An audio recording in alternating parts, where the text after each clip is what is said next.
Shabbat Shalom. As the old adage goes, the only thing that is certain is death and if you were paying attention to the Haftorah, well, you would have seen a lot of taxes. Now, you might not have seen them in the way that you're used to, but how did King Solomon build the temple? Forced labor, right? This was a levy. And a levy is not just something to keep water out. English is a very flexible language.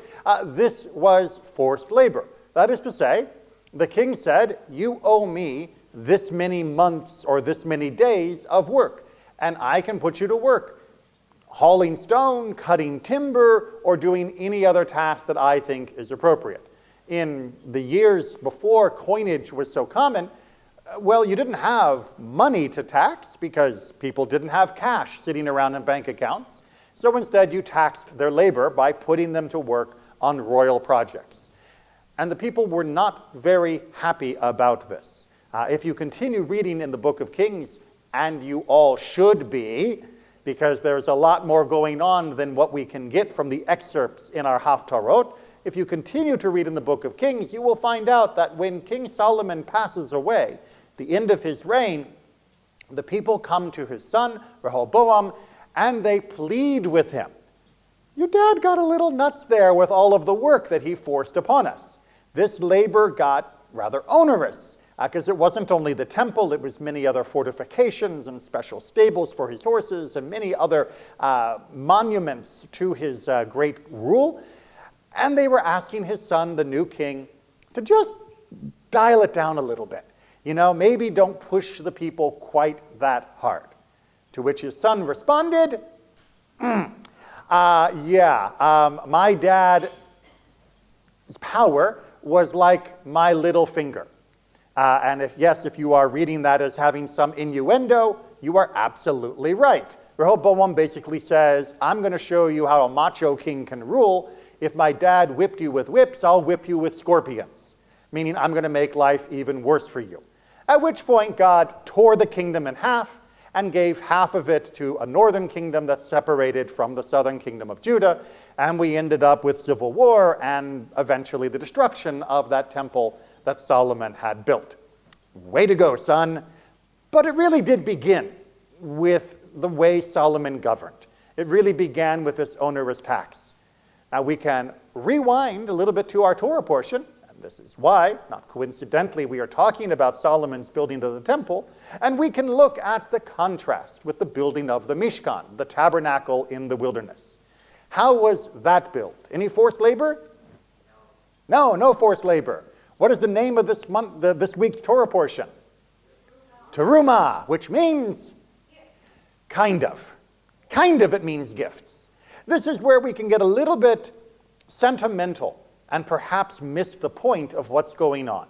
Because in the opening passages of this week's Torah portion, there is a famously quoted passage that people would bring gifts in English as we render it according to their heart's desire, their will, right?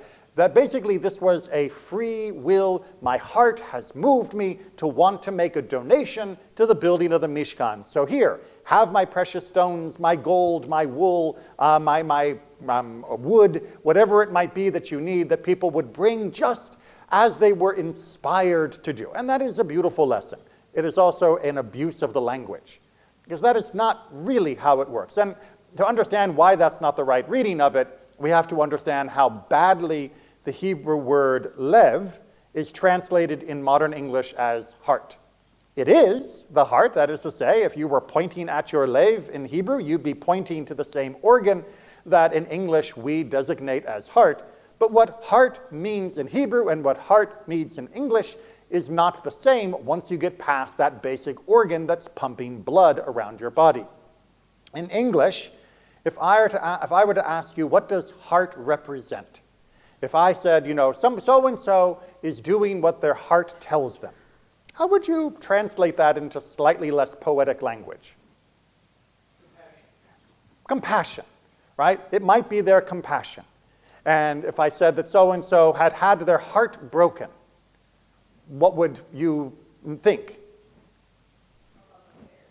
A love affair gone wrong, right? And that their love is a purely emotional state.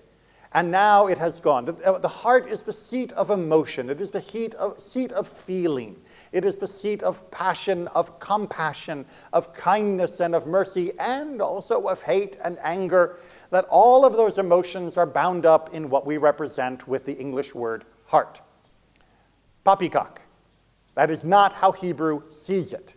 And when we read the word heart in English, with the English interpretation, despite the fact that it comes from a Hebrew text, we are brutalizing what the text is trying to teach us.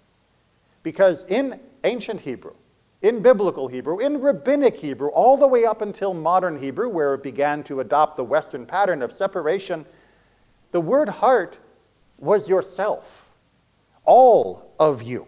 Not just the emotional part, not just the Valentine's Day stuff. The heart was not only where your compassion and mercy and kindness and hate and anger and all that stuff lived, it was also where your logic and reason and all of your analysis lived. It was where your intellect was. It was where your spirit was. Your spirituality resided in the heart, not in some nebulous concept of a soul. That this was the seat of you, without differentiation between those rational and emotional parts. That is a very Western European, mostly modern concept of separating us into these different categories, as though there are right brain thinkers and left brain thinkers and all of that other nonsense, which thankfully modern research has finally caught up to the idea that no, we don't actually have a brain and a heart, we just have a self, and it involves all of those elements all of the time. That even somebody doing a logic puzzle is still having emotions, and even someone who is behaving emotionally is still using an awful lot of their rational cognitive facilities or faculties while doing so. You can't separate them into two separate categories. So what does that mean? Well, when it says that the people brought what their hearts inspired them to bring, or what their hearts wanted them to bring, it doesn't mean the people were just overflowing with love and spirit and wanting to bring things. The people actually understood that this was important. The people were making what we would call a logical decision, a rational decision, not, quote, merely an emotional one. Because the people understood what Moses was trying to do, what God was asking them to do. God said we need to have a Mishkan. We need to have a center. Now, we need to have a center not just for the community to have a center, but we need to have a center because you have all just experienced something absolutely amazing, earth-shattering, that has stretched you beyond the capacity of your heart, in the full sense, to possibly absorb all at once. And that was the revelation at Mount Sinai.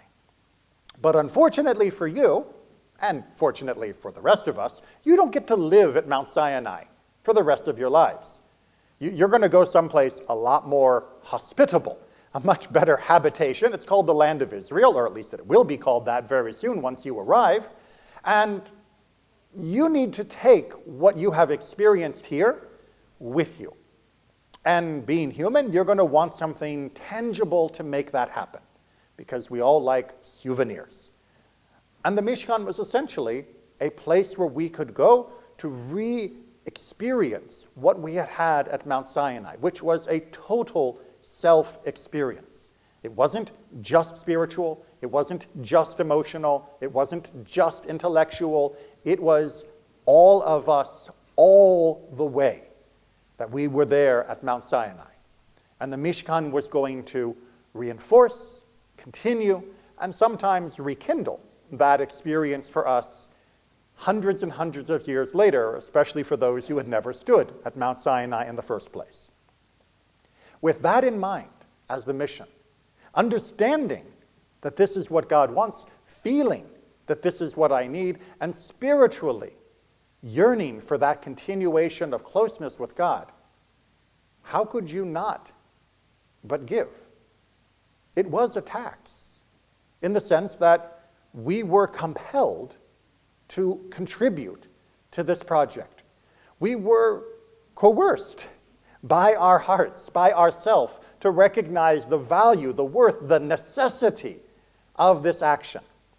Because to counter, example, was almost inconceivable To stand there at the foot of Mount Sinai, to have had that experience, to have been immersed in that closeness with God, to have experienced the depth of that profound moment, and then God says, good, we need to capture this and carry it forward so it will always be part of who we are, to say, sounds nice, let someone else do it. Let Bob bring the gold, right? Let Sally bring the wood. My wool is going to fetch a high marked price on the open market as soon as we get to Israel, which, remember, they still thought they were going to get to there pretty soon.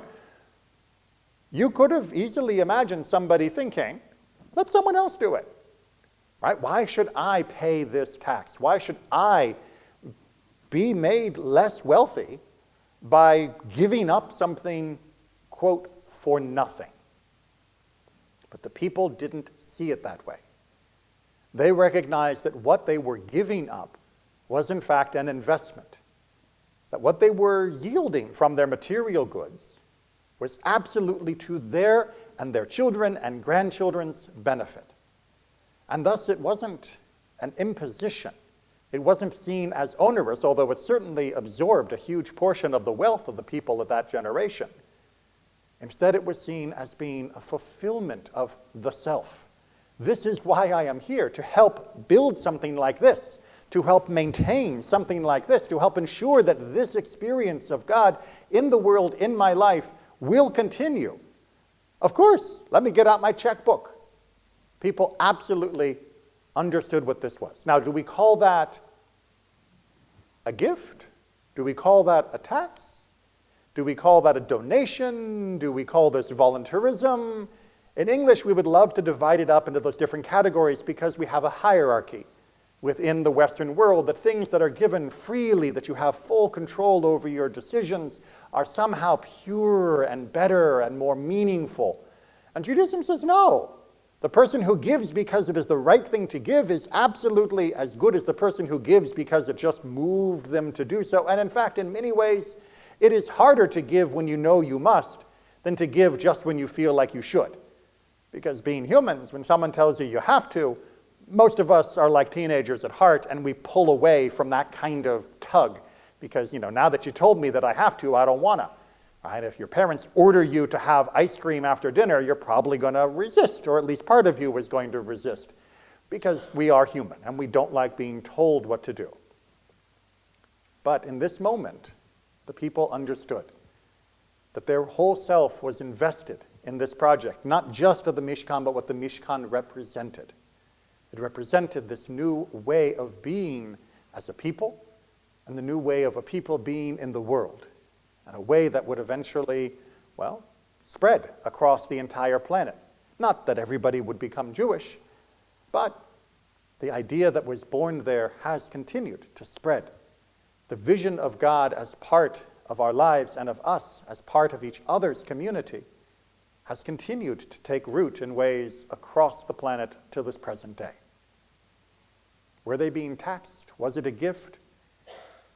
That's not the right question.